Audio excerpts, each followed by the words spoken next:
Muito boa noite, Alexandre, muito boa noite a você de casa. O JC de hoje começa com um dado preocupante. 243 escolas, dentre públicas, particulares e escolas rurais, fecharam as portas no Ceará nos últimos 3 anos. Reflexo da pandemia que impacta diretamente no futuro de muitos jovens. Menos escolas, menos vagas, mais evasão escolar. O Instituto de Ação Social era uma unidade de ensino profissionalizante que existia há mais de 70 anos. A escola não resistiu aos desafios gerados com a pandemia e fechou as portas em Fortaleza. Nos últimos 2 anos, cresceu o número de escolas fechadas aqui no Ceará. A maioria das unidades era privada, mas existem instituições públicas na lista e até escolas rurais. Em 2019, o Ceará tinha 7.519 escolas ativas, sendo 1.603 particulares.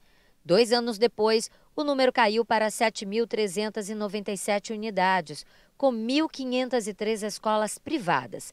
Perdemos 100 unidades de ensino particulares e 62 públicas. Em relação às escolas rurais, eram 2.532 e hoje existem 2.449, uma perda de 83 unidades na zona rural. O Conselho Estadual de Educação está atento ao problema e aponta um dos prejuízos com o fechamento de escolas. Na verdade, muitos alunos, na sua maioria, eu acho que mais de 50% de evadidos, eles migraram, esses alunos migraram para a escola pública, E os demais que não estão hoje, os outros 50%, esses sim precisam se fazer um esforço, não só União, Estado e município, principalmente município e Estado, de fazer a busca escolar. A conselheira afirma que já era um grande desafio vencer a evasão escolar, mas ainda é necessário também recuperar as perdas nutricionais e avaliar o aprendizado das crianças para se ter um diagnóstico mais preciso. Ao fazer essa avaliação diagnóstica, obviamente a escola deverá adotar um contínuo curricular, que seria um estudo daquilo que realmente, quais são os conteúdos, quais são os componentes curriculares que cada aluno da educação infantil, do ensino fundamental e do ensino médio, obviamente, teria que aprender e são necessários para a sua vida. No JC de hoje você vai ver também. Operação da Receita Federal nos Correios apreende R$200 mil em pedras preciosas e R$50 mil em drogas. O material tentava entrar no estado dentro de encomendas comuns. Já uma outra operação, dessa vez da Polícia Federal, investiga possíveis 400 mil fraudes no seguro-defeso, que podem ter gerado prejuízo bilionário aos cofres públicos. Polícia apreende drogas e mais de 2 mil cartões fidelidade usados por traficante. A cada 6 compras de maconha, a 7ª era grátis. Cresce no Ceará o número de jovens que não estudam e nem trabalham. Segundo o IBGE, são 688 mil pessoas entre 15 e 29 anos nessa condição aqui no estado. O JC desta quinta-feira, 17 de março, já começou.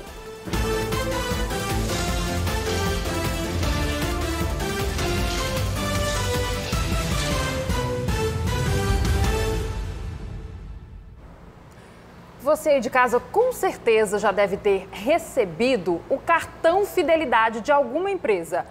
Compra 10 garrafões de água mineral, por exemplo, ganha 1. Na compra de 9 açaís, o 10º é de graça e por aí vai.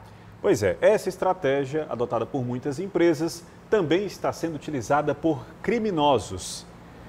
Elmar, a polícia apreendeu quase 2 mil cartões fidelidade de maconha, é isso? É isso mesmo, Alexandre. Boa noite para você, boa noite a todos que acompanham o Jornal da Cidade. A cada 6 compras de maconha, a 7ª saiu de graça. Olha o nível que chegou o tráfico de drogas aqui no nosso estado. Mas isso só foi descoberto graças a denúncias que chegaram até as equipes do Raio e eles foram até casas abandonadas em Caucaia.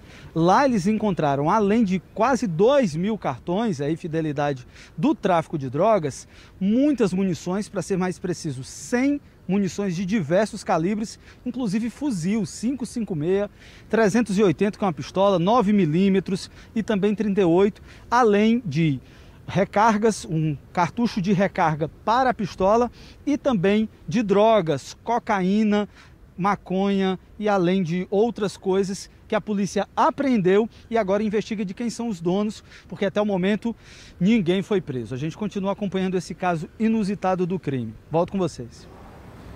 Obrigado, Elmar. Segundo um levantamento do IBGE, atualmente aqui no Ceará, quase 688 mil jovens entre 15 e 29 anos estão sem estudar e sem trabalhar. Uma triste realidade que aponta a falta de perspectivas e esperança desses jovens de conseguir um novo emprego. Os jovens que vão às unidades do Cine em busca de empregos não fazem parte dessa estatística. Esses estão à procura de uma vaga, como a Carol e a Camille, que querem o primeiro emprego. Pela internet eu vi muitas pessoas também falando, aí eu fiquei interessada, né? E também fazia muito tempo que eu estava atrás. Queria muito um trabalho e tal, para ajudar em casa, a família, né, assim, é uma ajuda muito boa, de verdade. Já os nem, como são conhecidos os que nem estudam e nem trabalham, não estão mais buscando um emprego. E é justamente isso que é mais alarmante. Bom, a gente conceitua esse jovem que nem trabalha, que nem estuda, é aquele jovem que, independente da sua faixa etária, do seu nível de escolaridade, ele abandonou a sua trajetória educacional e também então está à busca de uma colocação no mercado de trabalho. Segundo o IBGE, são 688 mil jovens entre 15 e 29 anos sem estudar e sem trabalhar no Ceará. O número é significativo e já foi até maior. A proporção de jovens nem caiu de 35% no primeiro trimestre de 2021 para 30,1% no terceiro trimestre do mesmo ano, enquanto o resultado do Brasil passou de 27,2% para 23,7%. Isso é o que destaca a gravidade. Não é o jovem que está buscando a sua oportunidade de primeiro emprego, é esse jovem que já desistiu de buscar uma oportunidade de trabalho, seja de primeiro emprego ou de recolocação. É aquele jovem que perdeu a esperança e perdeu ali a iniciativa. Uma saída para o problema é estimular os jovens a saírem desse lugar. Para isso, o CineDT tem divulgado diariamente vagas voltadas para este público. Conseguir o primeiro emprego não é uma tarefa fácil para muita gente. Mas, segundo os especialistas, dizer que o mercado de trabalho não absorve a mão de obra sem experiência também não é uma verdade absoluta. Mas isso não quer dizer que o candidato não precise se qualificar. Fundamental que os governos, né, o poder público, estabeleçam políticas, ações, políticas públicas para que retomem, que gerem a oportunidade para que esse jovem possa ter oportunidade de qualificação da sua mão de obra, sua qualificação profissional, que é um dos principais fatores que levam esse jovem ao desalento. O Cine Municipal também tem atuado para ajudar os nem. Além de repassar vagas de empregos, o órgão disponibiliza cursos gratuitos e computadores nas unidades para quem precisa fazer currículos ou até cursos online. Temos muitas vagas aí para recuperador de crédito, teleoperador, para motorista, costureiro. Tem empresas que buscam muito assim, jovens como primeiro emprego. A gente tem um programa que está ofertando cursos técnicos gratuitos. Agora a gente fala de um caso triste e trágico. Um trabalhador foi morto no primeiro dia de trabalho como entregador. Foi no bairro José Walter. Quem tem as informações ao vivo é a Emanuela Braga. A vítima se recusou a entregar um instrumento de trabalho e por isso foi morto de uma forma covarde. Emanuela, boa noite. Boa noite, Adriana. É o que dizem as testemunhas, né? Que ele teria reagido, não quis entregar a motocicleta e foi alvejado a tiros. O Regileudo, ele tinha 26 anos e ainda foi socorrido, mas não resistiu aos ferimentos. Ele estava no primeiro dia de trabalho dele, era a terceira entrega do dia, quando ele acabou sendo abordado aí pelos dois assaltantes. De maneira lamentável, ele deixa uma esposa grávida de 7 meses e deixa também uma filha de 5 anos. homicídios. O caso está sendo investigado pelo Departamento de Homicídios, que agora quer saber quem são as duas pessoas que praticaram esse assalto contra esse trabalhador, que de maneira covarde acabou sendo morto, né? A empresa que ele trabalhava, inclusive, divulgou uma nota de pesar, lamentando o fato acontecido e querendo também justiça para o caso. Eu retorno com vocês ao estúdio. Obrigada pelas informações, Emanuela. Os torcedores estão ansiosos para a inauguração da Arena Romeirão, em Juazeiro do Norte, na região do Cariri. As obras da arena estão em fase final de conclusão e receberam a visita do governador Camilo Santana. Júlio César está ansioso para assistir a uma partida do Icasa na Arena Romeirão. Do lado de fora, o torcedor já tem uma noção do que vai encontrar lá dentro. A expectativa é a melhor possível para o nosso Verdão vir brilhar aí dentro, né, da nova arena. Com quase 100% da obra finalizada, os operários fazem os últimos acabamentos na arena.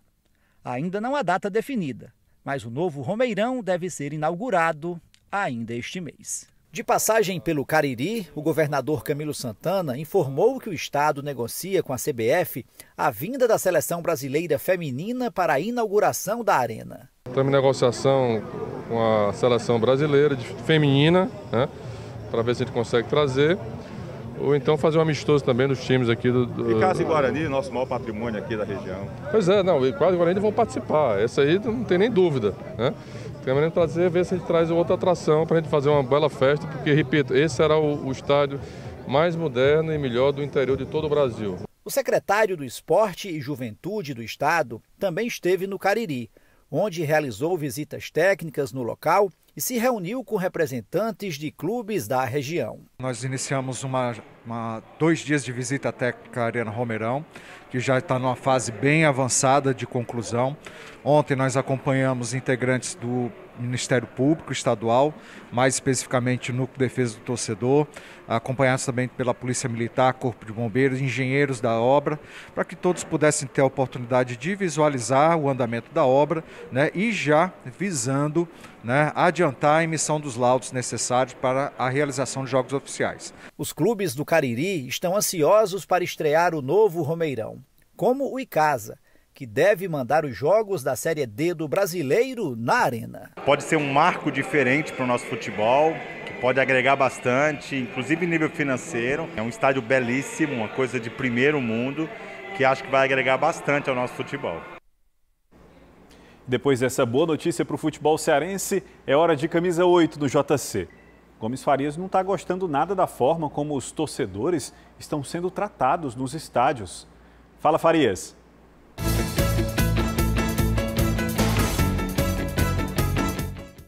Olá, boa noite. Sem torcida não há futebol.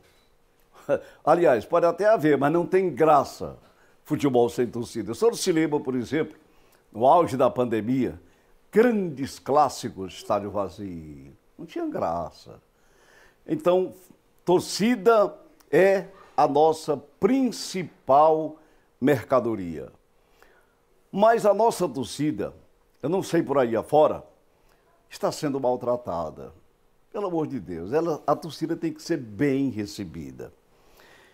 O senhor Fábio Carbage, estou me lembrando o nome dele, me mandou uma mensagem para a cabine dizendo que tinha sido barrado, proibido de entrar no estádio para ver o time dos sonhos dele, do amor dele, porque levava o celular e uma bateriazinha, né, para carregar o celular. No caso do celular, todo mundo sabe o que é a bateria para recarregar o celular. Não pode entrar. Pelo amor de Deus, nós estamos apelando, pedindo.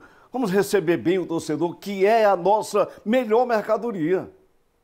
Passe uma boa noite e até amanhã.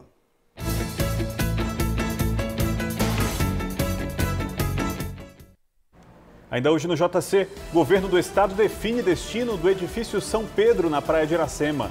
Em instantes, o flagrante do desabamento de um telhado. 3 trabalhadores estavam em cima da estrutura e ficaram feridos.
Polícia Federal deflagrou hoje no Ceará e em mais 11 estados uma operação contra fraudes no seguro-defeso, destinado a pescadores. Elmar, segundo as investigações, podem ter sido usados mais 400 mil CPFs de forma fraudulenta, é isso? Boa noite. É isso mesmo, viu, Adriana? Agora boa noite para você. Olha, essa é a Operação Tarrafas, que ocorreu aqui em Fortaleza, no Ceará, e mais 11 estados, como o Maranhão, São Paulo ou Pará. E essas investigações elas começaram ainda em 2020, porque se constatou que certificados de servidores, certificados digitais, foram fraudados e com eles gerados mais de 430 mil pedidos de seguro-defeso, que é o seguro-desemprego da pesca artesanal. Com isso, a Polícia Federal estima um rombo nos cofres públicos de mais de 1 bilhão e 300 milhões de reais. Isso em mais de 1.300 municípios de todo o país. Dá mais de 20% de todos os 5.700 municípios. Foram cumpridos mais de 180 mandados de busca e apreensão e outros 35 de prisão preventiva. A operação continua e a gente vai acompanhar de perto para trazer as novas informações. Volto com vocês. Obrigado, Elmar. O telhado de uma quadra esportiva desabou em Itapipoca. No momento da queda, pelo menos 3 operários estavam trabalhando em cima da estrutura. Outras auxiliavam os trabalhos em volta. Após a queda, 2 pessoas conseguem se levantar. E outra, como você vai ver nas imagens, permanece caída e precisa ser ajudada pelos colegas. Os feridos foram socorridos ao hospital da cidade. A estrutura fica em um terreno particular. E uma ação conjunta das polícias civis do Ceará e da Paraíba resultou na prisão de um homem que seria chefe do tráfico de drogas no bairro Serrinha, em Fortaleza. Segundo a polícia, também existem indícios de que o suspeito faça parte do grupo de Francisca Valesca Pereira Monteiro, a majestade do crime. As fotos compartilhadas nas redes sociais mostram uma vida de ostentação. Rafael Duarte Amaral, de 25 anos, costumava viajar por todo o país, se hospedar em hotéis de luxo, com o máximo de conforto. Mas tudo era custeado com o dinheiro do tráfico de drogas. Rafael era um dos alvos da Operação Anulare, deflagrada em novembro do ano passado pela Polícia Civil do Ceará. As investigações apontavam que ele havia fugido para João Pessoa. Ao perceber que possivelmente possam ter um mandado de prisão ou estão sendo investigados pela Polícia Civil, eles acabam por procurar outros locais. As investigações da Polícia Civil apontam que Irmão Abadia é integrante da mesma organização criminosa de Valesca Pereira Monteiro, a Majestade, presa em agosto do ano passado na cidade de Gramado, no Rio Grande do Sul. Ela é suspeita de ser a responsável pelo controle financeiro do grupo. Já Rafael teria sido designado para ser um dos chefes do tráfico de drogas aqui em Fortaleza. Com a prisão da Valesca, e a análise dos objetos apreendidos com ela, nós conseguimos realmente fazer um mapeamento bastante detalhado de vários pontos de vendas de droga em diversos locais, tanto em Fortaleza como no estado como um todo. E nós observamos que ele era um dos responsáveis pela administração realmente da venda de entorpecentes. Rafael Duarte Amaral segue preso na Paraíba, mas deve ser transferido para o Ceará nos próximos dias. O trabalho para prender outros membros da organização criminosa continua. Os vestibulandos que ficaram entre os classificáveis do curso de medicina da Universidade Estadual do Ceará denunciam que não foram convocados pela instituição, mesmo com a existência de vagas. Os vestibulandos alegam outros candidatos que fizeram vestibular para medicina na UES acabaram passando na UFC e as vagas ficaram disponíveis para o chamamento dos classificáveis, o que não aconteceu. Foram anos estudando para, enfim, conseguir uma boa classificação para cursar medicina na Universidade Estadual do Ceará. Mesmo com a vaga disponível, o Felipe e outros colegas não foram chamados pela UES. Devido a uma confusão de datas com o SISU, por conta que a chamada da UES foi feita antes, muitas pessoas iriam desistir das vagas dela, se matricularam na UES por precaução, e quando saiu o resultado da UFC, decidiram trocar de faculdade e essas vagas ficaram vazias.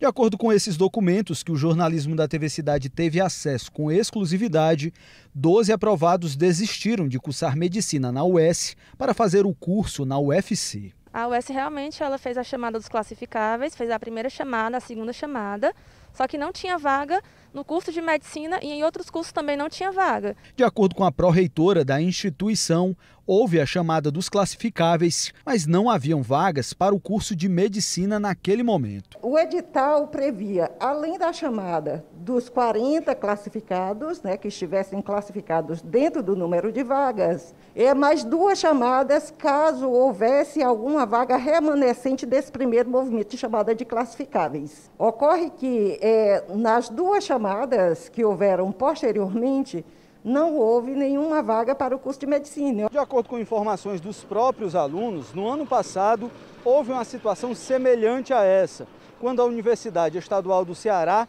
ocupou todas as vagas remanescentes com os classificáveis. A pró-reitora da universidade confirma que isso aconteceu, mas disse que foi um caso excepcional por conta da pandemia e que não vai se repetir. Sentimos muito, mas institucionalmente a gente não pode fazer algo que não está devidamente regrado nos editais. O atendimento presencial do TRE voltou em apenas um posto de Fortaleza, mas tudo pode ser feito pela internet sem sair de casa. Desde segunda-feira, o posto da Praia de Iracema atende eleitores que conseguiram agendar o serviço. O seu Raimundo veio fazer transferência de domicílio e achou tudo bem tranquilo. Eu sou de Rio Branco Acre, estou residindo em Fortaleza e vim fazer a transferência. Não, está correndo tudo bem até agora. Graças a Deus, o atendimento tem sido bom. Do Ceará, 715.415 pessoas tiveram o título cancelado por falta da biometria. 155.415 não votaram em uma das 3 últimas eleições. Excluindo quem se mudou para o Ceará, temos cerca de 850 mil moradores com pendências junto ao Tribunal Eleitoral. O prazo para a regularização do título de eleitor termina no dia 4 de maio. Mas não precisa vir correndo ao Tribunal Regional Eleitoral. Além do mais, o atendimento presencial é só para quem realmente tem dificuldade de encarar a internet, porque hoje tudo pode ser feito online. O coordenador de atendimento ao eleitor explica que o agendamento pode ser um atraso, porque as vagas são limitadas. Por enquanto, apenas este posto ficará aberto na capital. Pela internet, é tudo mais fácil e rápido. Através do site do TRE, você pode tirar sua primeira via do título, pode fazer transferência de domicílio eleitoral, fazer revisões do seu cadastro de informação, atualização de nome ou regularizar a situação do seu título cancelado. Temos a disponibilidade, a comodidade aqui do atendimento presencial, mas a comodidade maior ainda de você poder fazer tudo isso em casa. Não existe a exigência da biometria até nova determinação do TSE. Mas os títulos cancelados precisam ser regularizados para o voto, mesmo que o eleitor seja chamado para a biometria depois da pandemia. Você veio regularizar seu título presencialmente ou você regularizou em casa, não precisa se preocupar com biometria nesse momento. A biometria está suspensa pelo TSE e só deverá ser retomada após a eleição. E hoje tem conteúdo novo sendo postado no canal do GC+, no YouTube. É mais um vídeo do JC Entrevistas, que essa semana recebeu a secretária de Saúde de Fortaleza, Ana Estela Leite. Ela falou sobre o cenário epidemiológico da Covid, liberação do uso de máscaras, dentre outros assuntos. Confira agora um trecho dessa conversa e para ver a entrevista completa é só apontar a câmera do seu celular para o QR Code que vai ficar na tela. 2 anos de pandemia, acho que o que todo mundo quer saber, a gente já está mais perto do que longe de chegar ao fim desse pesadelo?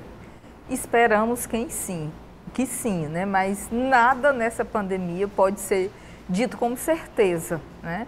A gente está aqui no final de uma terceira onda, podendo a qualquer momento ser surpreendido por uma nova variante, que possa ou não ter um escape das vacinas existentes. Então, a gente está o tempo todo, né, digamos, alerta e vigilante. Em alguns estados, as pessoas já podem circular sem máscara. A senhora acredita que algumas cidades, alguns estados se precipitaram nessa retirada das máscaras, no momento que a gente, inclusive, está já ouvindo falar aí de variante nova surgindo, chegando ao Brasil?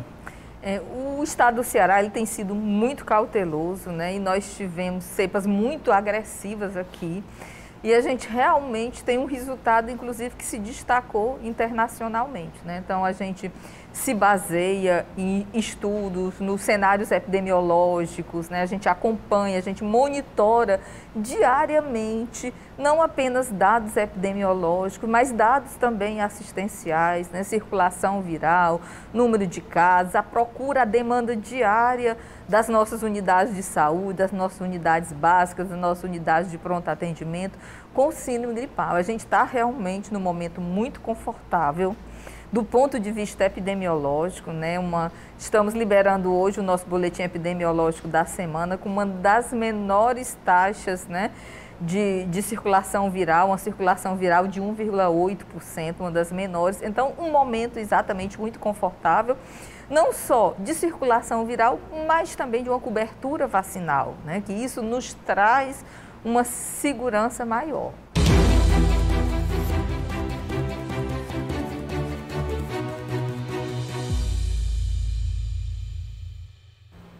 Daqui a pouco no Jornal da Cidade. O governo do estado divulga qual será o destino do edifício São Pedro, prédio histórico abandonado há anos na Praia de Iracema.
A Receita Federal apreendeu esmeraldas e êxtase que saíram da Bahia com destino à Fortaleza. Elmar, a droga e as pedras preciosas estavam em encomendas que foram enviadas pelos Correios, é isso? É isso mesmo, Alexandre, encomendas separadas, né? As esmeraldas, elas foram enviadas de Itabuna, na Bahia, e o êxtase foi de Belém do Pará. E foram encontradas por meio de uma operação da Receita Federal, que sempre fiscaliza, e foram até o centro de distribuição dos Correios, às vezes drogas, às vezes dinheiro falso, dessa vez pedras preciosas e drogas. No total, juntando os dois pacotes, dá um valor superior a R$250 mil. R$200 mil das esmeraldas, que precisam de uma autorização do governo para ser vendida, e pouco mais de 50 mil do êxtase. Agora as investigações continuam para saber quem enviou e quem ia receber. Volto com vocês. Obrigada, Elmar. A pandemia trouxe muitas consequências, entre elas a perda de familiares. Em todo o país, 113 mil crianças e adolescentes perderam os pais para a Covid-19. Só aqui no Ceará, 10 mil esperam por acolhimento. Eles fazem parte de uma parcela da sociedade gravemente afetada pela pandemia. São crianças e adolescentes que conheceram a dura realidade de seguir em frente sem os pais. No bairro Passaré, uma associação criou o Comitê de Mulheres no Enfrentamento à Covid-19 para amparar essas vítimas e os familiares. A gente faz visita às famílias que foram vítimas de Covid. A gente faz o acompanhamento, a gente vê a necessidade e busca, junto, em parceria com os amigos e a sociedade civil, buscar soluções. Cícera enfrenta a falta de políticas públicas na comunidade. Pelo menos 50 famílias ainda sofrem os impactos físicos, psicológicos e financeiros da pandemia. Tem que investir na exatamente reeducação, que é a conscientização da doença, certo? Fortalecer as unidades de saúde que precisam, não estão tendo o que é necessário ter.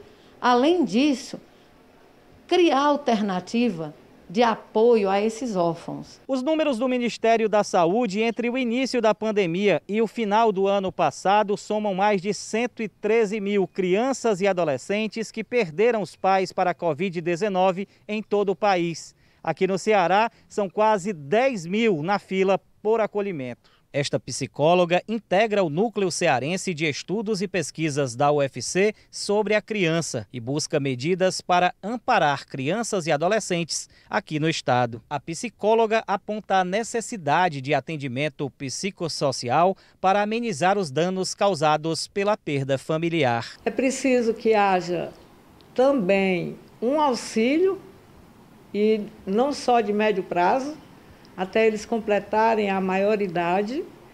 É preciso prever orçamento público para isso e ampliar os serviços, principalmente na área de saúde, educação e proteção social, para atender essa demanda. São entre 8 a 10 mil crianças e adolescentes no estado do Ceará. É delicado, é urgente, é complexo e é muito grave. Na tarde de ontem, um carro explodiu enquanto abastecia o cilindro de gás natural em um posto de combustíveis em Maracanaú, na região metropolitana. A cena do carro pegando fogo chamou a atenção de quem passava. Por sorte, ninguém se feriu. Por isso, hoje o JC vai mostrar quais os cuidados necessários na hora de abastecer o carro com gás natural, o GNV. Raivon instalou um kit de gás natural há 6 meses. Confessa que de fato houve uma economia, por menor que seja. Mas quando foi colocar o sistema no seu veículo, pesquisou e muito. Afinal, ele queria uma oficina com todas as certificações possíveis. Tem que ser um local específico, tudo direitinho, Inmetro, Detran, tudo que seja legalizado. E a questão do posto. Muitos postos têm uma pressão muito alta do gás, isso também afeta muito. Na tarde desta quarta-feira, um veículo explodiu enquanto o cilindro contendo gás natural veicular era abastecido em um posto de combustível no município de Maracanaú. O carro ficou totalmente destruído. Este técnico de uma oficina mecânica homologada pelo Inmetro ressalta que o risco de problemas com a instalação irregular é grande. Você, cliente que está buscando instalação de GNV no seu carro, primeiramente, checar se a empresa é homologada junto ao Inmetro, certo? Em seguida, ver o histórico da empresa, ok? Faz uma pesquisa na internet, veja os comentários e, em seguida, veja as marcas que ela trabalha, certo? Para cada tipo de carro, existe um equipamento adequado. Ivaí explica que todos os equipamentos instalados aqui possuem certificação do Instituto Nacional de Metrologia, Qualidade e Tecnologia. Todo veículo, antes de chegar aqui, é feita uma análise para ver se ele está mecanicamente bem, certo? E se vai ser possível a instalação do kit GNV. Todos os kits da parte de injeção eletrônica, bicos injetores, velas e cabos são analisados antes de a gente começar a instalação do GNV. A principal orientação é buscar uma oficina segura e que tenha homologação dos órgãos de controle de qualidade, como o Inmetro, por exemplo. O valor total da instalação de um kit de gás natural gira entre R$ 4.500 e R$ 4.900.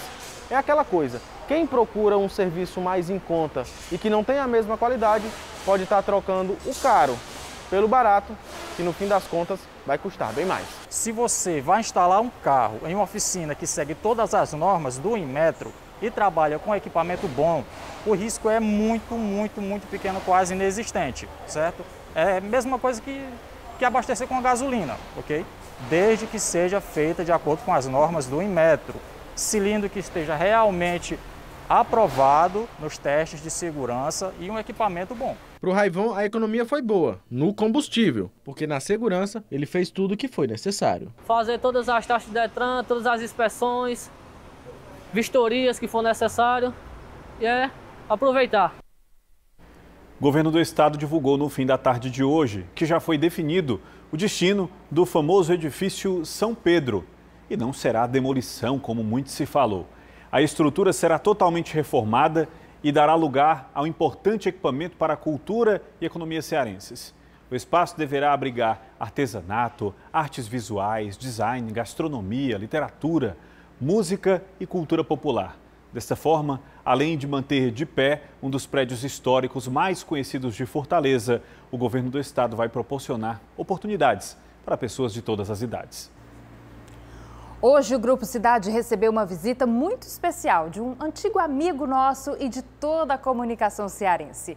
O advogado, professor, jornalista e radialista Cid Carvalho, que desde o começo da pandemia estava afastado dos estúdios.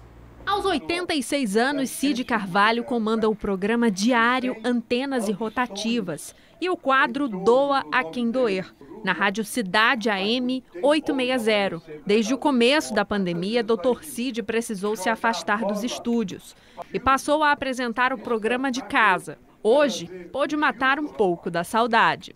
Saudade demais. Haja saudade, né? Principalmente eu vindo aqui, porque aqui eu transmiti a pedra inaugural desse edifício. Dr. Cid amenizou a saudade e se encheu de orgulho pelo crescimento do Grupo Cidade nos últimos anos. O Grupo Cidade hoje é uma grande realidade. E acontece que a Record correu em busca do futuro mais depressa do que se pensava. Hoje a TV Record é uma grande afirmativa nacional que corresponde no Ceará ao trabalho do Miguel Dias. O JC de hoje fica por aqui, você fica na companhia do Jornal da Record. Em seguida, tem as emoções finais da novela A Bíblia. Para encerrar, imagens do espigão da Avenida Beira-Mar de Fortaleza. Feito pelo nosso comandante Alisson Pontes no drone do Grupo Cidade. Forte abraço para você e até amanhã.